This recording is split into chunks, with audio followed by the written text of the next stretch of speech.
This Torah class is brought to you by TorahAnytime.com. Okay, I go to Shabbos Rabbi. So yesterday I was driving to the airport, and my good friend Rabbi Isaac Antabi, he said, Rabbi Glatstein, last week when you came back from Alaska, you started the Imponderables, and you didn't say, and now for your favorite time of the week. What happened? Why didn't you say that? That's like part of the Shiur. And that's a very valid question. And the real reason I didn't say that, because I was so tired.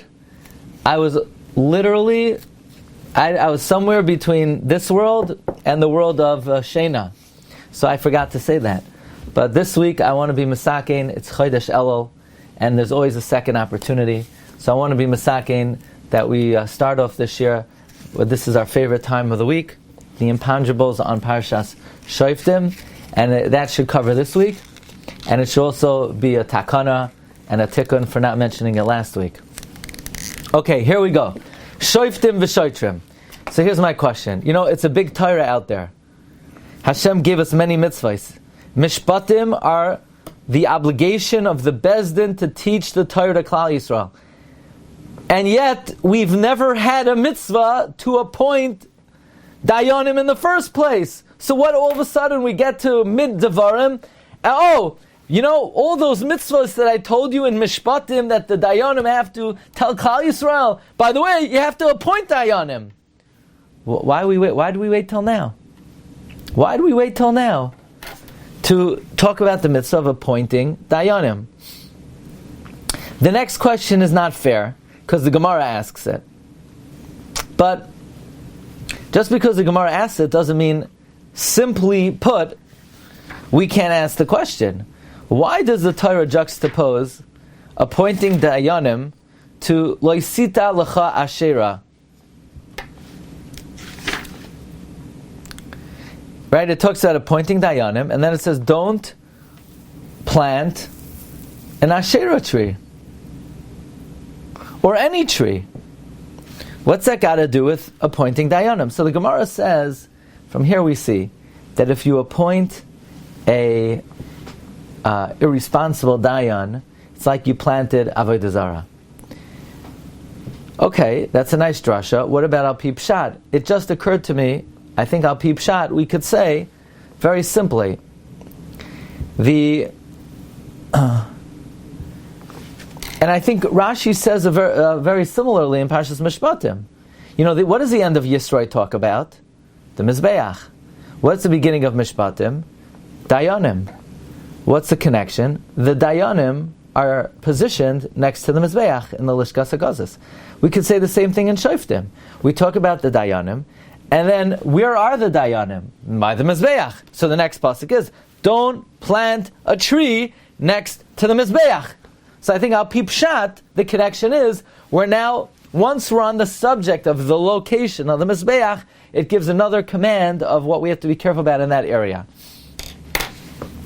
Parak Yud Zayin, Pasuk Zayin.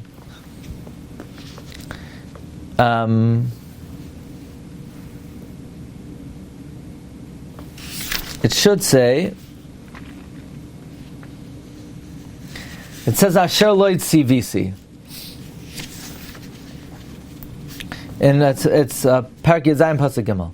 Vayelech, the guy went, Vayaber Elohim Achirim, Vayishtachu Lahem, V'lashemesh, Olayarech, Oylechol Tzva, Asher Loid CVC.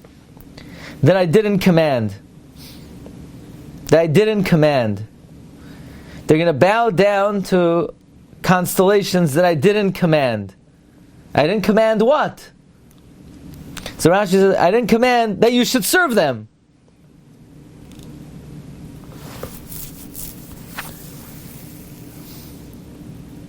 So why doesn't it say that? Why does it leave that word? And the truth is, the Sifsei Chacham says, Rashi doesn't even mean that. Rashi doesn't mean that I didn't command you to serve. Rashi means that the pasuk means that I commanded you not to serve. So then, certainly, why would the pasuk say, Asher lo yitzivisi, that I didn't command you? It should say that I commanded you not.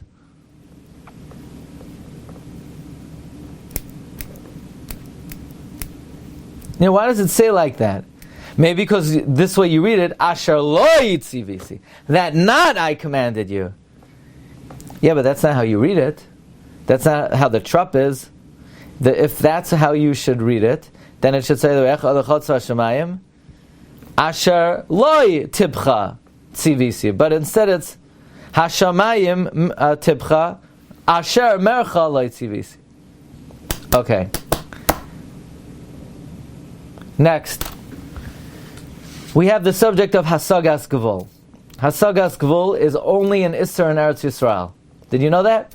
Let's say you have a neighbor, and you have a border, you have a fence between the two of you. You're not to take your fence and push it in and gain an extra foot of real estate. You know that that's only Isser in Eretz Yisrael. In America, you're allowed to do that? Really? That's stealing. Yeah, of course it's stealing. But it's not Hasagas Gevul. In America, it's only stealing. In Eretz Yisrael, it's stealing and Hasagas Gevul, meaning the specific Isser of taking away real estate above and beyond regular stealing is in only Eretz Yisrael. And then we have the subject of Arei Miklat. What's the juxtaposition of Hasagas Gevul and Arei Miklat?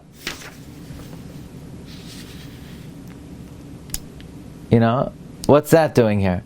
Why do we have the juxtaposition of Hasagas Gevul and Arei Miklat? Next question. This one is the best one. I vaguely remember that maybe once upon a time we discussed it, but I couldn't. Just reading the simple psukim, it's glaring if you think about it for a moment. So, Rabbi Glatstein, we have people who are going out to war, and we know when you fight on behalf of the Jewish people, you have to be worthy. And it's a machlokes Bavli and Yushalmi, but if someone who has an avera cannot fight for the Jewish people, what kind of avera are we talking about? It's a machlokes Bavli and the Yushalmi. Are we talking about someone who talks about the shalyad, between the shalyad and the shalroish, or someone who talks between yishtabach and yoitzer? Between yishtabach and yoitzer. So you say you're allowed to talk between yishtabach and yoitzer. Yeah, only l'tzarchei rabim. But not l'tzarchei rabim, you can't even talk between yishtabach and yoitzer. So for instance, I was in a shul recently. I had a daven somewhere I don't usually daven, and they were looking for a Baal Tekeah for Ella. So the Gabbai, nobody came with a shofar. So the Gabbai was going around asking, "Oh, do you have a shofar? Do you have a shofar?" So you would think the Gabbai is doing a good thing. He's looking for. The thing is, the Gabbai is in the middle of Psukkah de Zimra. He's not allowed to do that. So what are you supposed to do? Well, if he needs a shofar tzibur, there's only one interval he could ask between the end of Yishtabach and the beginning of Yotzer. Is he allowed to ask during Kriyas HaTorah? No. Psukkah de Zimra? No. Chazaras Hashatz? No. You're telling me it's more important for him not to talk by Chazaras Hashatz than not to find the shofar? L'chayra, you're not allowed to talk by Chazaras Hashatz. Fine. So, this guy, he can't fight on behalf of the Jewish people. But we don't want to embarrass him, so we make a cover-up. We make a big announcement. Anybody build a house and not inaugurate it yet? Go home. Maybe you'll die in war. Anybody plant a vineyard and not redeem it? Let him go home. Maybe he'll die in war. Anyone do erusin and not consummate the marriage? Go home. Maybe he'll die. Rashi says on the third time the pasuk says maybe he'll die, Rashi says he should return. Maybe he'll die. What does that mean? If he doesn't listen to the kohen to go home, that itself warrants that he should die. Why does Rashi wait for the third time this pasuk appears to make this comment? It already said it 3 times. He should have said, Rashi should have commented on the guy who goes home, who has a new house and he didn't use it yet. We tell him, go home lest you die. Rashi should say that if the guy doesn't listen to the kohen, that is enough of a reason that he should die. I don't know. Maybe it's a mistake in my printing of the Chumash. Maybe the Divrei HaMaschal should be on pasuk Hey, not on pasuk Zayin. But in any event, Okay, and this is my favorite question of the week. So not only is this your favorite shiur of the week, but of your favorite shiur of the week, this is your favorite question of your favorite shiur. Perek Chaf, Pasuk Yud Zayin. You ready? Ki hacharehim tacharimim hachiti v'ho'amari haknani v'haparizi hachivi v'hayivusi ka'asher tzivacha Hashem Elokecha. I have a question for you. The pasuk left out a nation. The pasuk left out the Girgashi. Oh, Rashi says ka'asher tzivcha includes the Girgashi. Could someone tell me what the Girgashi did wrong, that their name doesn't appear and that it has to be referenced through the words Ka'asher Tzivcha?